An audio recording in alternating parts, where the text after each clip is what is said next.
Well, thank you for staying with us. You're watching NTV Weekend Edition.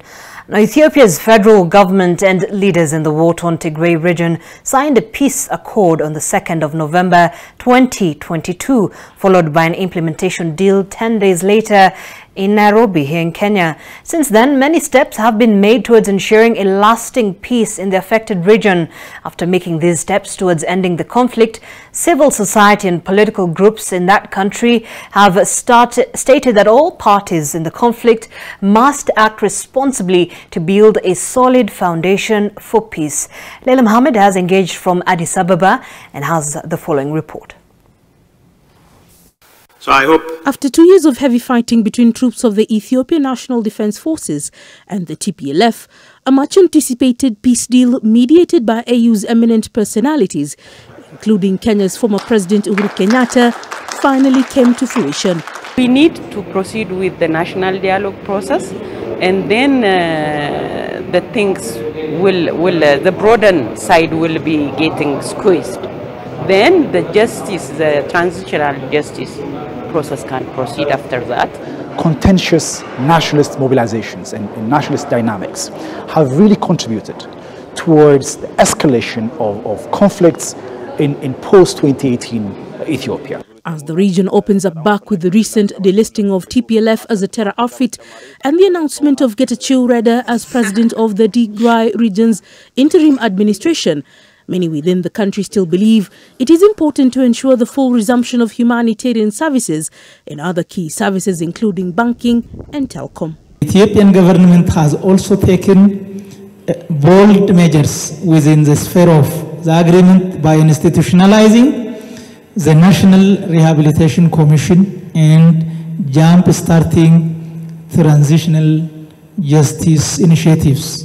Ethiopian Peace Ministry states that under this transformation and re-evaluating the conflict in different corners of the country will lay a foundation for a peaceful future for Ethiopia.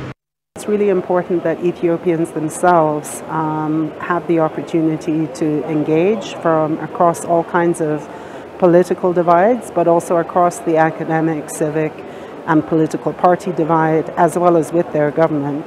Various groups that have met in the capital Addis state that transitional justice move should be victim-led.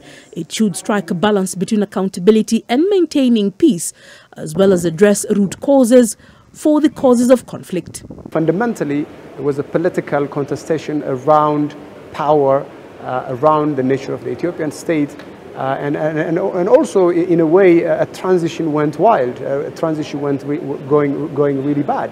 For the millions of victims affected in the Tigray conflict, their wishes to have justice and a lasting peace in that region will flow like a fountain, as they hope both government and the TPLF side will come to a full consensus and book a peace for the final future. We know about the human costs of this conflict. One estimate has it that 600,000 people have died directly, indirectly, civilians as well as combatants. Just in Tigray alone, that's a huge loss of life. We know about the destruction of infrastructure, the pillage of religious, cultural artifacts, of agricultural inputs and equipment, and so on. President Kenyatta. The international community, including the African Union, has been urged to safeguard the process, strengthen its monitoring and verification team inside Tigray as well.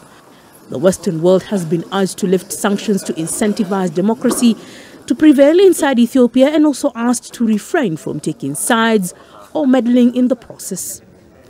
Leila Mohammed, NTV, Addis Ababa, Ethiopia.